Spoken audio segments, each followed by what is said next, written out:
And in today's session, I wanted to talk to you about taking back control and an inside out approach to doing this. Why? Because I feel that it's important now to start thinking about we've all over the last 18 to 20 months, we've experienced a global pandemic, and that has impacted us all in different ways. And one of the biggest things it has created is a lot of uncertainty for us. And as a consequence of that, what comes with that uncertainty is a feeling of a lack of control. And so it's difficult for us to plan, to really know what's going on for us. And that can cause an incredible amount of stress, anxiety, mental health challenges, all of the things that we've heard about, we've spoken about previously. So, and we're hearing a lot of, reading a lot about it here on LinkedIn, on Facebook, and across the news as well. So it's something that is really prevalent as a consequence of all of the uncertainty in the world today. And what I'd like to share with you here is a little bit about how you can actually take back of that control. So create some amount of certainty for yourself. And a couple of questions I invite you to consider for yourself are: number one, how do I choose to respond to what is going on around me? And number two, who do I choose to be? And the reason I invite you to consider these questions, because for me, this is important to taking on that responsibility for ourselves. And today I do have some slides that I'm going to share with you. So bear with me. Let's get the technical aspects of this right for a second. So let me see if you can see that. There you go. So I'd like to start by sharing this, this quote with you. And that is, the moment that you take responsibility for everything in your life is the moment that you can change anything in your life. And this is why I talk about being able to take back control, because sometimes we find ourselves a victim of our circumstances, and we may feel that actually we can't change anything, that we have no control over the situation, and then we start to feel overwhelmed, out of control. It creates the anxiety, the stress, etc., and it just snowballs. So I believe that it's important to be able to hone that back in and recognize where we can take some control, so that we let go of that anxiety, reduce the levels of stress, and find ourselves feeling in a much calmer, better place. And so I'm going to share some slides with you today on this and the framework that I have created to support this. And it's a simple framework. It is the ABC framework. So something that's easy to remember. And it's about taking back that control, an inside out approach. So in today's session, I'm going to share with you the first part of this, which is the A, where we talk about awareness. And over the next couple of weeks, I'll also cover the B and the C. So for today, we're looking at awareness, and there are different aspects of awareness to consider. So I'm going to share with you some tips, some strategies that you can take on, you can implement straight away, that are going to help you to start to develop, to enhance, to improve your own awareness and self-awareness also. So the first thing to think about is developing self-awareness, awareness of yourself, of your thoughts, your feelings, your emotions, and what is going on for you, what the way that you respond to situations, and how you react to what is happening around you, particularly the unexpected, the situations that weren't planned for, such as the pandemic, or working remotely rather than being in the office for so long. These are all things that were never planned for. So how are you dealing with that? How are you managing? How are you coping with that? And so the first thing I'd share with you here is something you can do that is really, really powerful, is journaling. So taking time out to reflect on your day, and some of the questions to ask yourself, because oftentimes I hear people say, well, I hear about journaling, but I don't really know what to write or what to do. And I was that person when I started journaling a long time ago, where I felt that I didn't really know what to journal about. I had a pen and a paper, and I was stuck. I didn't have anything to write. So an easy way to start getting into this habit, or instilling a habit of journaling, is to have some questions to start writing around, to think about, that will get you writing. And as you start to write, it will start to flow. Believe me, it really does. And please do this with a pen and paper, the old traditional method of writing, not on a laptop or iPad or any sort of computer or technical gadget, because there is a difference in terms of the way that the brain connects with what we're writing, as opposed to if we're just typing something, and you'll find that it will flow really, really well for you. So grab a lovely notebook if you don't already have one, and a pen, and start journaling. So carve out maybe 5 to 10 minutes just before bed where you can just reflect on your day. And some questions that you can ask yourself that you can consider are, for example, what went well today? And just write everything that comes to mind. Think about it. You'll surprise yourself at how much you start to realize what went really well today. Why? Because oftentimes human behavior dictates that we tend to focus on the things that went wrong. So even if we have a day that went really well and that one little thing that didn't go so well for us, we'll focus on that one little thing and not all of the good stuff. So this is where we're training our brain to start to focus more on all the good things that we have around us. So what could have gone even better? Ask yourself that, and maybe think about, well, why could that have gone better? How could I have done things differently to create a better outcome? And explore the emotions, as I mentioned, that are experienced in any given situation and why they're coming up. What is triggering those kinds of emotions for you? Is it that current circumstance, or maybe it's something from the past that's triggering that emotion to come up again because a similar situation has occurred? So what is it for you? Really be honest with yourself. Remember, journaling is just for you. You don't have to share it with anybody, but it helps to take out all that stuff that's in your head and put it onto paper and to bring it into your conscious mind, because a lot of this information sits within our subconscious and we're not checking in, we're not connecting and tuning into it. So this is a great way to get it out onto paper. And was there anything that triggered me today? And if so, what and why? Again, have a think about that. What went on for me today that was triggering me? And then the next thing for you to consider is your reaction versus how you choose to respond to something. Why is this important? Again, this is about helping us to build, to develop our levels of awareness and of how we show up and how we show up for ourselves, as well as coming across to other people, so the people around us. And I'll give you an example I use often is about road rage.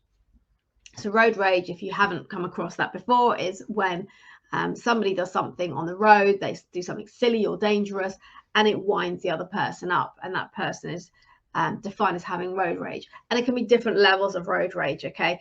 And I'm going to admit that I was somebody who, way back when, many years ago, would suffer with road rage, only to a certain degree, where I would, somebody cut me up on the motorway when I was driving to work, I would be shouting at them and swearing at them and getting really worked up about it. But also, the problem with doing that is, although I was venting it in the car, first of all, nobody else heard, nobody else cared. The person who'd cut me out had no idea. And in actual fact, when I arrived at the office, the state that I was in wasn't really conducive to me starting my day well. So what do I mean by that? Well, if you imagine driving along, somebody cuts you up or does something silly or dangerous, and you start to get really worked up and anxious or angry, agitated, frustrated. And then I'd arrive at work and somebody would say to me, oh, how's your driving? And I'd say, oh, this idiot did this and this and this, and it's really stupid and whatever. And I'd kick off about it. And that doesn't put me in a good state. So when I open my laptop to start work, I'm already riled up. And then that's how I'm now responding to everything else until such time that I calm down.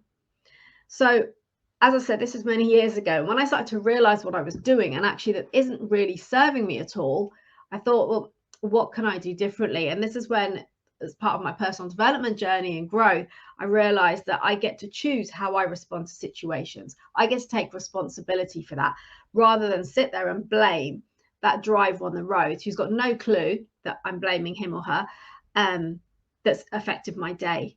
Yeah, so it's now me choosing to take responsibility. Vishal, hello there. Thank you for hopping on. It's great to see you here.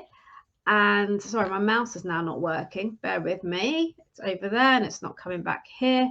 So I can't click on the link. That's interesting. Technical hitch. But okay, so I can't bring up your comment, Vishal, but thank you for joining.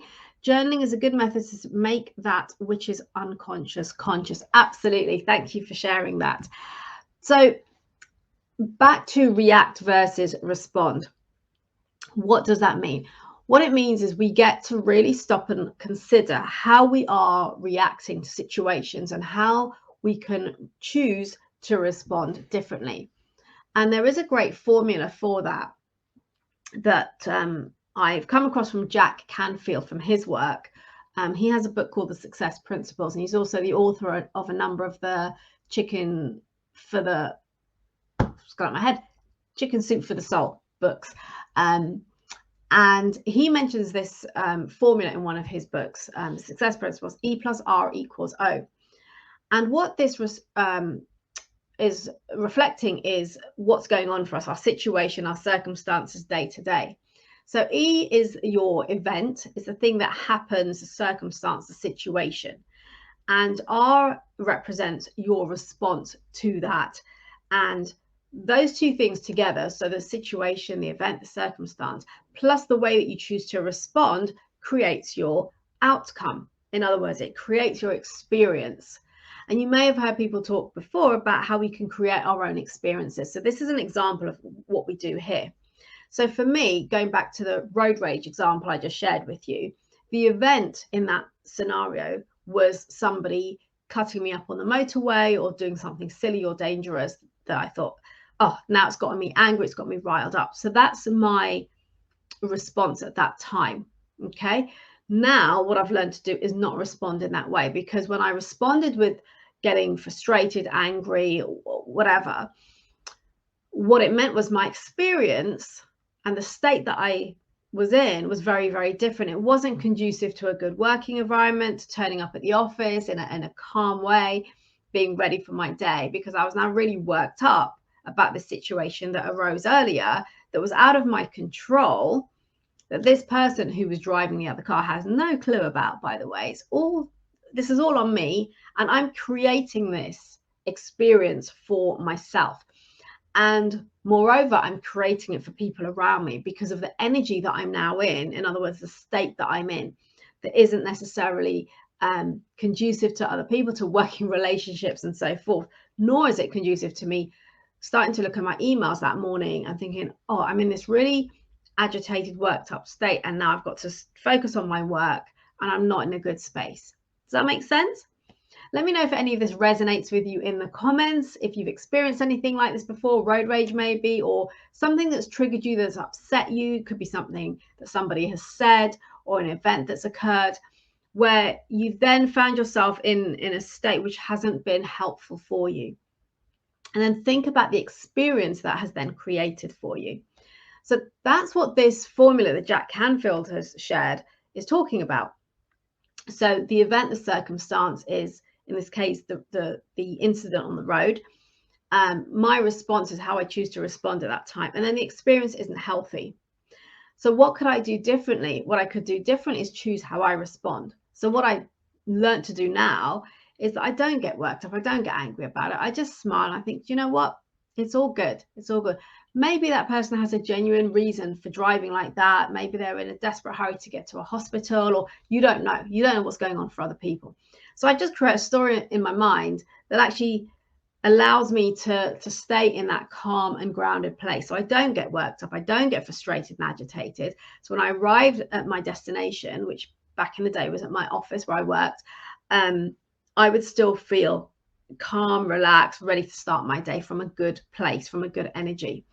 So the thing I want to share here is how much of the event and the response are attributed to the experiences that we have in our life. And this is really, really fundamental to this, because when I share this with people in training that I have delivered, I'll often ask, how if your outcome, if your experience is 100%, okay, if that represents 100% of your experience, how much of that experience is made up of the actual event or the situation that has occurred?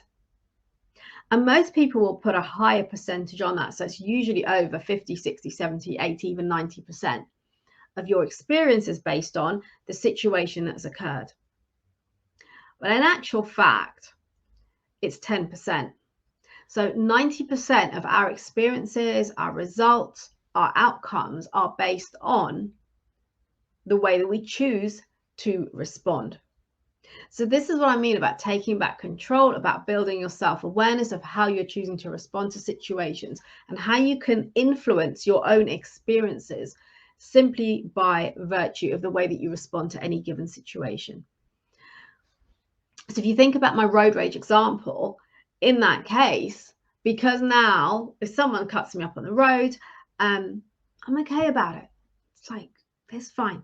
In my mind, it's like, as long as they don't touch my car, I'm good. But ultimately, it doesn't affect me. So it doesn't change my state to one that is detrimental to the rest of my day, or to the way that I show up at a meeting or an office, or when I go to see my friends. So this is where we get to create a different experience for ourselves. And you can apply this to anything. And if you think about, for example, the global pandemic, right? That was the event that occurred. How have you chosen to respond to that? How have you chosen to respond to the fact that you may now have to work remotely? And how is that impacting you? Have you responded to it in a healthy way? Because remember, when you develop that self-awareness of what's going on for you, what the thoughts that you're having, you get to become more conscious about them, and you get to then be aware of how you're thinking about things, how you're perceiving things, and how you're responding. And then you get to choose how you respond in a way that will serve you better. In other words, looking for the best, for the better outcome, the better situation in any given circumstance. So I hope this makes sense. And if you have any questions on any of this that I'm sharing today, or it's a little bit unclear, then please do ask your questions in the comments. I will answer them. If not on the live, I will come back and answer them in the comments also. So the question here to consider is, are you at cause or at effect in your life? In other words, being at cause is in terms of, if you take it in terms of your health, you've got the effect, which is the symptom. But what is actually causing that symptom in the first place? For example, you could have a headache. That will be the effect. That's the symptom. But what is causing the headache? And it could be something that you've eaten. It could be a lack of sleep, so you're exhausted. It could be some stress. So there is a cause there. That is the thing that's causing or creating the headache. It's the same in your life. Are you creating things by virtue of the thoughts that you're having, what you're focusing on, and your responses to situations? How are you creating or causing that outcome, that experience, that effect in your life? You get to choose whether you're living at cause, in other words, being aware of what you're creating for you, those experiences, by virtue of your behaviors, your thoughts, your actions, or you were just playing the victim and allowing things to happen to you and blaming all of those external factors that you don't have the control over. Yes, it's an uncomfortable question, because we don't want to be seen as not taking responsibility and being made to feel uncomfortable. But actually, by making yourself feel uncomfortable and realizing I can do more in my situation, I can create better experiences for myself, then you can take that responsibility. Then you can build that self-awareness. And so I'd like to just share this quote with you. When you think everything is someone else's fault, or when I say someone else, it could be a person, or it could be something outside of your control, a factor like the weather or the economy, for example. So when you think everything is something or someone else's fault, you suffer a lot. When you realize everything springs only from yourself, you will learn both peace and joy. Okay. Now, struggling for some reason to unshare this. I don't know why. So let me, right, I've got my mouse back. I don't know why. My mouse wasn't allowing me to move when I had something shared. Very strange. So yeah, I hope that all makes sense for you. And it's something you can take on board, you can implement straight away into your day-to-day, as I said, and you'll start to experience it also. You start to have better experiences. more positive experience, because as you may have heard, a lot of this is about what we choose to focus on. And so honing that self-awareness and focusing on the things that serve you better. And almost, I mean, I do create stories sometimes so that I don't get annoyed or agitated about something. There'll be a situation like the car example where I just think, do you know what? There's a reason they're doing that. I don't know about it. I don't know what's going on for that person, but it's all okay. It's all okay. And that means that I don't react badly towards it and affect my own situation, my own day-to-day experiences. And that's where we can all take time to take that responsibility for tuning in to our thoughts, our actions, our behaviors, becoming more aware of them, journaling about them, stopping to think, how do I respond to this situation so that we get a better result? So that is all about awareness, self-awareness. And I know I've gone over this quite quickly, and it's a fairly high level. So let me know, as I said, if you do have any questions on that. I hope it's been helpful for you today. And next week we'll look at B, and the following week we'll look at C as part of the framework that I shared with you earlier, ABC, of taking back control. Why? Because by taking back control, you get to create more certainty in your life. So until next time, remember to build your influence, to make an impact, and be remembered for the right reasons by showing up as the best version of you. And if you haven't already done so, do grab your copy of the playbook. The link is in the comments for you, where I will share some best practices around building your personal brand, as well as offering you a self-assessment to understand the gaps where you are at right now and what you can do to close those gaps and to improve and show up with even more presence and be remembered for all of the right reasons. So I look forward to seeing you this time next week, same time, same place. Until then, have a good rest of the week. Take care.